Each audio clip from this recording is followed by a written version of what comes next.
सास, माँ, बहू और बेटी। नहीं नहीं, ये कहानी इन सारे के सारे रिश्तों की नहीं, बल्कि 2 रिश्तों में ही सभी रिश्तों के होने की है। अरे बहू, मेरे और तेरे ससुर जी की रोटी मत बनाना, मैं बना लूंगी, दिन तक ठंडी हो जाती है। बहू जो कि एक वर्किंग लेडी थी। नहीं नहीं माँ जी, मैं अच्छे से कपड़े में लपेट देती हूँ ना, आप क्यों मेहनत करेंगी, माइक्रोवेव में गर्म कर लेना। अरे नहीं बहू, मेहनत मत कर, वैसे भी ऑफिस में कम मेहनत होती है क्या, जा रहने दे। लेकिन बहू मानती नहीं, वो सास ससुर की रोटी बनाकर ही जाती है। दोपहर में खाने के वक्त ससुर जी कहते हैं, अरे बहू को रोटी बनाने के लिए क्यों मना कर दिया, क्या हो गया, ठंडा ही तो खाते आए हम लोग हमेशा से। अरे वो क्या है ना, सुबह ऑफिस जाती है, घर का सारा काम करने में वक्त लग जाता है, अरे थकती है वो अलग, तो मैंने सोचा बहाने से ही थोड़ा कम काम करवाऊं। ससुर मुस्कुरा रहे होते हैं। यह तो अच्छा है, बहू को समझना जरूरी है। वक्त बीत रहा था, घर में सब खुश थे कि एक दिन, माँ जी आप शाम को थोड़ा टहलने निकला करें, घर पर रह रहकर हड्डियां जाम होती है, पापा को भी ले जाया करिए, मैं वक्त पर तो आ जाती हूँ। बहू ठीक 5 बजे ऑफिस से घर आ जाती है। फिर चाय नाश्ता बनाकर सास ससुर के साथ बैठती, उन लोगों को सारा दिन का हाल बताती। रात को पति घर आता है। क्या बात है बेटा, ऑफिस से आकर कभी हम लोगों के साथ भी बैठा कर। अरे माँ, दिन रात काम करके मन ही नहीं करता, अगले दिन की फिर तैयारी होती है, आप और पापा ही कमरे में आ जाओ। इससे अच्छी तो बहू है, कितना भी थकी रहे, घर आकर हम लोगों के लिए चाय नाश्ता बनाना, फिर बातें करना। बहू ना होती तो हम बुढ़ा बुढ़िया तो बैठे ही रह जाते।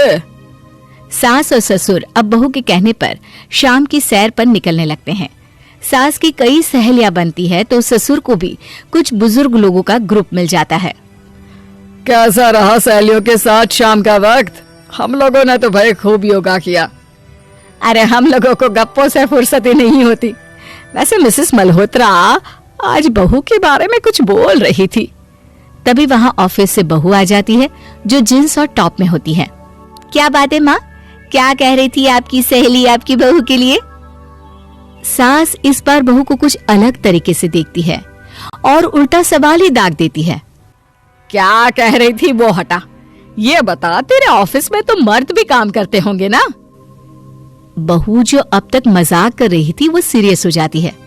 मर्द होंगे नहीं माँ जी, मर्द ही ज्यादा हैं। हम 5 ही लड़कियां हैं ऑफिस में। अरे तो अच्छा लगता है क्या ऐसे कपड़े पहनती हो? कल से तुम ना साड़ी पहनकर ऑफिस जाना, और हाँ, शाम का नाश्ता थोड़ा जल्दी बनाया करो, नाश्ता बनाकर बाद में ही ऑफिस के कपड़े चेंज करने जाना। बहू को समझ में नहीं आता कि सास को हो क्या गया है, लेकिन वो कुछ नहीं कहती, सीधे किचन में जाकर चाय नाश्ता बनाती है और सास ससुर को दे देती है। अगले रोज बहू ऑफिस के लिए तैयार होती है तो खूब सुंदर सी साड़ी पहनती है और ऑफिस के लिए निकलने से पहले सास और ससुर के पैर छूती है और निकल जाती है। क्या बात है, आज मेधा के ऑफिस में लग रहा है कोई फंक्शन है। अच्छा, पता नहीं, मुझे तो बताया नहीं, वैसे तो सारी बात करती रहती है। अरे देखा नहीं कैसे साड़ी पहनकर जा रही थी? अरे वो तो मैंने ही बोला है उसे। अरे अच्छा लगता है क्या रोज रोज ऐसे सूट या जींस में जाना? बहू हो, बहू बनकर रहो, और आप भी ना मेधा मेधा मत किया करिए, बहू बोला करिए, सर पर चढ़ जाएगी तो दिक्कत हो जाएगी। सास अब बहू को बहू जैसा रखने लगती है, हर बात पर रोका टोकी, हर बात पर ताने। क्या बात है, आजकल लेट आ रही हो ऑफिस से? अरे चाय के लिए भी देर हो जाती है, हम लोग फिर पार्क में भी देर से पहुंचते हैं। सभी की बहुएं वक्त से चाय नाश्ता करा देती है अपने सास ससुर को, बस एक तू ही है जो उस वक्त ऑफिस से निकलती है। माँ जी, वो एक रास्ता पुलिस वालों ने न जाने क्यों बंद कर रखा है, जिसके कारण ट्रैफिक ज्यादा हो जाता है। मैं कोशिश करूंगी कल वक्त से पहले निकल जाऊं। ससुर देख रहे होते हैं कि बहू अब परेशान से रहने लगी है। एक रोज, मेधा, बेटी मेधा। जी पिताजी। बेटा देख जरा कौन सी टी शर्ट अच्छी लग रही है। वो क्या है ना, शाम को सब बदल बदल कर टी शर्ट पहनते हैं, मैं भी सोच रहा हूँ कि आज कुछ अच्छा सा पहन कर जाऊं। हाँ पिताजी, ये सही है। ये लाल वाली ना बहुत जचेगी आप पर। मेरे पापा पर भी डार्क रंग बहुत जचता है। क्या चल रहा है? अरे ससुर के सामने घूंघट तो छोड़ो, ऊपर से रंग बताया जा रहा है टी शर्ट का। अरे बहू, कोई संस्कार दिए नहीं है क्या तेरी माँ ने? बहू इस बार बहुत निराश हो जाती है। वो वहां से तुरंत अपने कमरे में चली जाती है। अब बहू घर का सारा काम करती, ऑफिस जाती, लेकिन साड़ी और सर पर पल्ला लेकर। एक बार पड़ोसन उनके घर आती है। वाह सुमित्रा बहन, बहू का तो रूप ही बदल दिया। ठीक किया, बहू बहू जैसी ही अच्छी लगती है। अच्छा चलती हूँ मैं।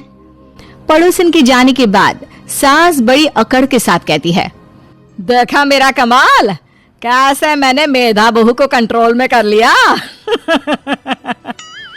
अब बारी ससुर के बोलने की थी। हाँ सुमित्रा, बिल्कुल ये काम तो किया है तुमने, लेकिन कभी सोचा क्या खो दिया? क्या खो दिया? मैंने तो कुछ नहीं खोया जी। खोया है, पहले बहू जब ऑफिस जाती तुम्हारे पैर छूकर तुम्हें गले लगाती, लेकिन अब सिर्फ पैर छूती है। हाँ जी, ये बात तो आप ठीक बोल रहे हैं। पहले घंटों हम लोगों से बात करती, कमरे में ना जाती, ऑफिस से आते ही खुद की चाय, खाना, नाश्ता सब हम लोगों के साथ करती, सारी बात बताती। लेकिन क्या तुम्हें पता है, बहू की तबीयत खराब चल रही है, वो माँ बनने वाली है। ये बात मुझे बेटे ने बताई कि तुम्हें बता दूं। अब सास की आंख में आंसू थे। वो समझ गई थी कि लोगों के कहने में आकर उसने क्या खो दिया। शाम को बहू घर आती है तो माँ किचन में पकोड़े तल रही होती है। अरे माँ जी, आप रहने दीजिए ना, मैं आ तो रही थी। अरे नहीं, जा तू चेंज कर ले, मैं नाश्ता और चाय टेबल पर ही लगा रही हूँ मेधा। सास के मुंह से अपना नाम सुनकर बहू को बहुत अच्छा लगता है। माँ जी, कोई गलती हो गई है क्या? मेरे होते हुए आप काम करे, ये ठीक नहीं है।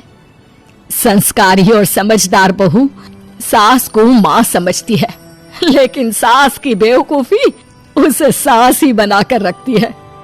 बहू, मुझे भी थोड़े संस्कार और समझदार बनने का मौका दे, जिससे मैं भी बहू नहीं बेटी को देखूं तुझ में। और हाँ, मेरा होने वाला पोता क्या कहेगा कि दादी ने तो मेरी माँ को बहुत परेशान किया। बहू सास को गले लगा लेती है। नहीं माँ जी, वो कहेगा कि माँ को तो दादी ने बेटी बनाकर रखा है।